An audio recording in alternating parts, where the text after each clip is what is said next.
तो गाइस आज शाम दाम दंड भेद के बारे में जानेंगे हम लोग, क्योंकि ना जब लड़ाई में उतरे हैं तो लड़ाई के बारे में जानेंगे, रूल्स के बारे में जानेंगे। ठीक है, कैसे हमला होता है ये जानेंगे। तो गाइस शाम का मतलब होता है समझाना, कि और जिस तेरे को तुमको समझाएंगे कर ले यार, मज़ा आता है, बहुत मज़ा आएगा, इतने साल से तू कर रहा है, जब भी तू लो फील करता था तू करता था, तेरे को कितना अच्छा लगता था, उस टाइम पे रिलैक्स मिलता था कि नहीं। तो दैट्स हाउ पहला हमला होता है। तुमको ना वो प्लेजर्स के बारे में बताते हैं, तुम्हारी अर्जेस तुमको समझाती हैं प्लेजर्स के बारे में, तुम यहाँ भी नहीं टूटते, तुम्हारा डिटर्मिनेशन तगड़ा रहता है।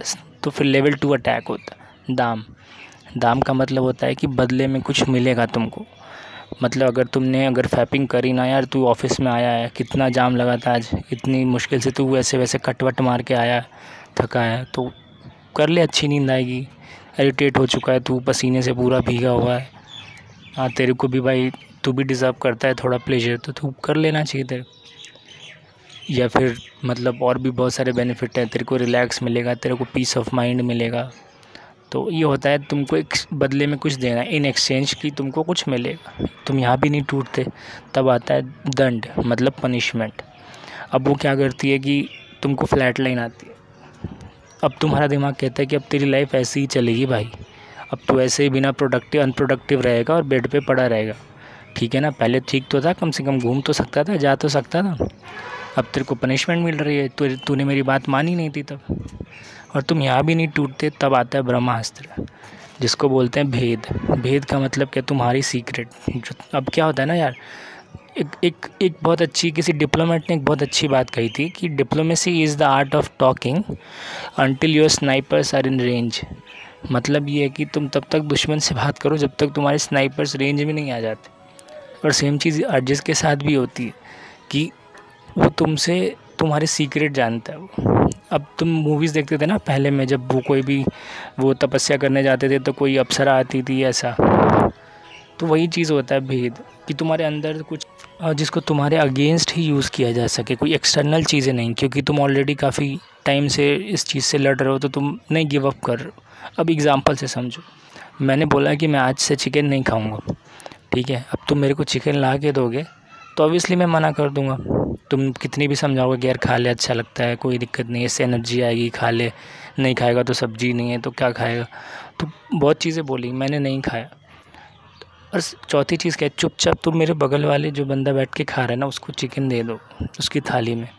अब उसकी खुशबू तुम्हारे नाक में आएगी, वो तुम्हारे प्लेजर्स को एक्टिवेट करेगी, तो वो तुमको खिला नहीं रहा है, वो तुम्हारे सबकॉन्शियस को दे रहा है कि भाई खा लेता यार, क्या ही दिक्कत है। तो तोड़ने का ये भी एक तरीका।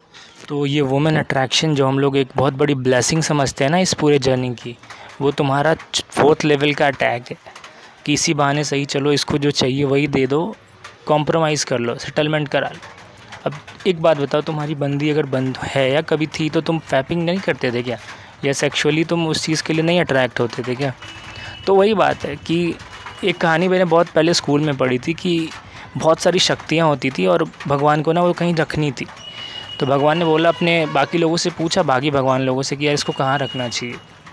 तो किसी ने बोला कि समंदर के नीचे डाल दो यार, ये तो अभी नाव पे घूमने वाले लोग हैं, ये उतने पानी में जाएंगे कहाँ से।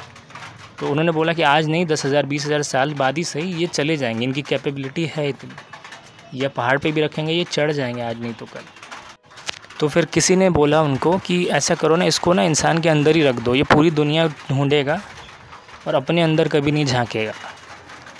तो गाइस सारी एनर्जीज़ होती है ना हम सब के अंदर ही। किसी भी रिलीजन की तुम बुक देख लो, एक चीज़ तो पक्की बात है कि तुम्हारे अंदर उतनी पोटेंशियल से कई गुना ज़्यादा है जितना तुम सोचते हो। तुमको कहीं ना किसी स्क्रिप्चर्स में चीज़ें मिल जाएंगी।